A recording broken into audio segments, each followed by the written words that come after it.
সূর্য প্রতিদিন সকালে ওঠে আর ডুবে। পৃথিবীর 90% মানুষ এটা নিয়ে বদার থাকে, এটা তো ওঠে দিকেই আর ডুবে ওর দিকে যায়। There's about 10% of people যারা প্রশ্ন করে যে এটা দক্ষিণ দিকে উঠলো থাকে আর প্রত্যেক দিন ওদিকে যায়, অন্য কোনো দিকে স্পিন করে না। আবার 10% বাকিরা কিন্তু এটাকে given আসি করতেছে। That 10% of people who ask that question changes the world. Majority বসে থাকে ওই একই 𝗍𝗁𝗧 ব্যবহার করতে থাকে, রিপিটেটিভ জবে ইউজ টু থাকে। Very happy. That 10% যখন কোশ্চেন করে তখন সে নিজে খুঁজতে বেরোয় আসলে কেন, যখন খুঁজতে থাকে তখন সে আস্তে আস্তে সেটার উত্তর পায়, কিছুটা পায়, পুরোভাবে পায় না, বাট স্টিল আস্ক করতে থাকে। The main logic হচ্ছে যেটা ডন বলার চেষ্টা করতেছিল আপনাদের, আমি দেখলাম যে try to find out why things happen. এই জিনিসটার পিছনে কারণটা কি, আসলে অন্তর্নিহিত ভাবটা কি, এবং সেটা খুঁজতে যে হয়তো আপনি আবিষ্কার করবেন যে যেটা বলার চেষ্টা করছিল যে আপনি কিসে ভালো। যখন আপনি জানতে পারবেন যে এই জিনিসটা আমি মোটামুটি ভালো, ওইটাকে আসমানে নেওয়ার চেষ্টা করবেন।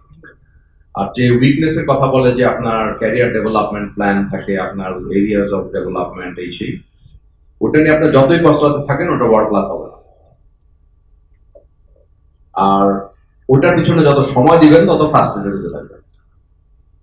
আর যেটা আপনি পারেন সেটার উপরে যত এক্সারসাইজ করতে থাকবেন, আরো নতুন স্কিল অ্যাকোয়ার করতে থাকবেন, দেখবেন ওটা ইমপ্রুভ করতেছে।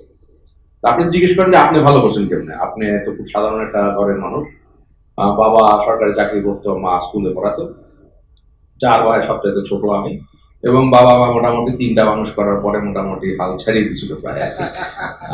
আমার মনে আছে যে ম্যাট্রিকের রেজাল্টে আমি একটু ডিসঅ্যাপয়েন্টেড হয়েছিলাম যে স্টার মার্ক পাইনি, 3টা মনে হয় লেটার পাইছিলাম ফার্স্ট ডিভিশন সায়েন্সের থেকে। তো আমি দেখি যে আমার বাবা মা খুব খুশি হয়ে নিচে নেমে আসতেছে আর কি, যে আরে আমার বাবা ভালো করছো, আলহামদুলিল্লাহ।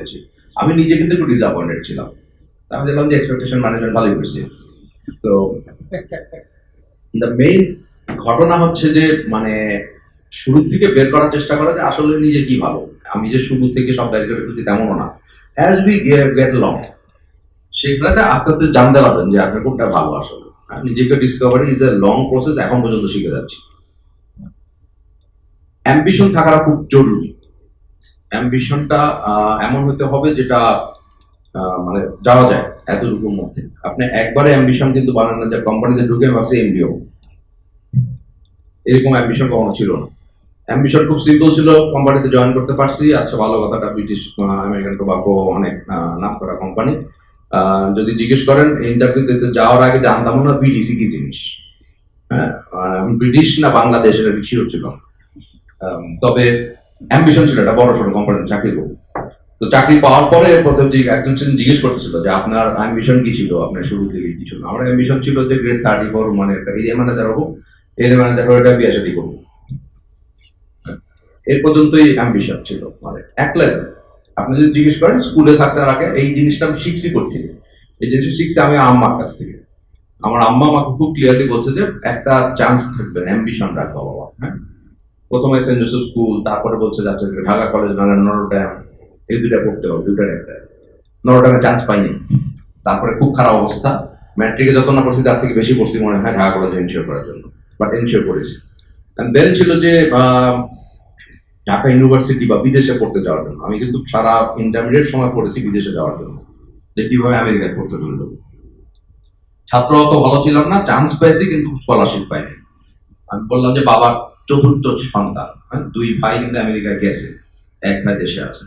সো আমাকে বলেছিল যে বাবা তোমাকে পাঠানো পয়সা নাই, মানে ইম্পসিবল, স্কলারশিপ পাইতে পারতাম। That turned out to B the best thing in my life. আমি আমেরিকা চাই,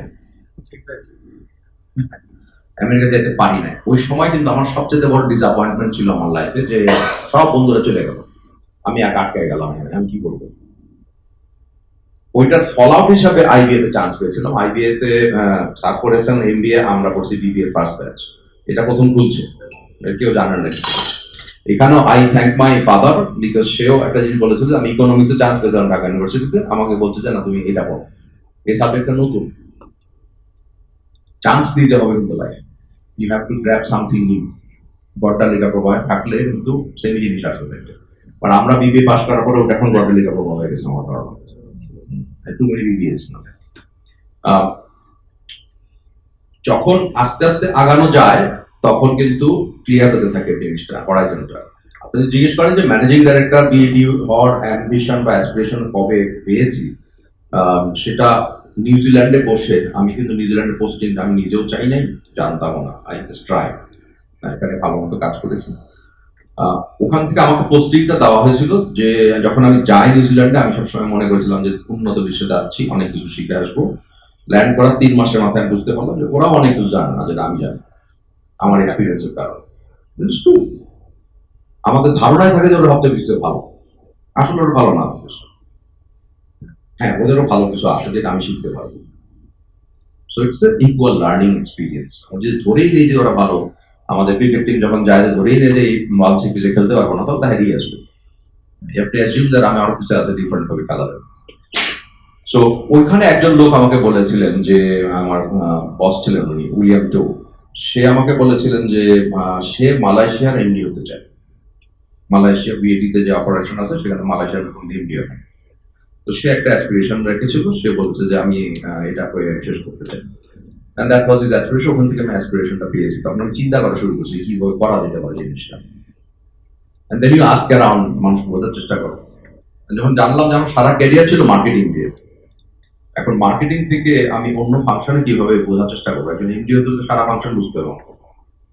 So you have to then start asking your question যে অন্যগুলো আমি কি ফাংশনগুলো পরে কি আসলে, এই 4 বছর বসে কি সারাদিন মানুষের বেতন দেয়, তখন না, সামথিং এলস দেবে।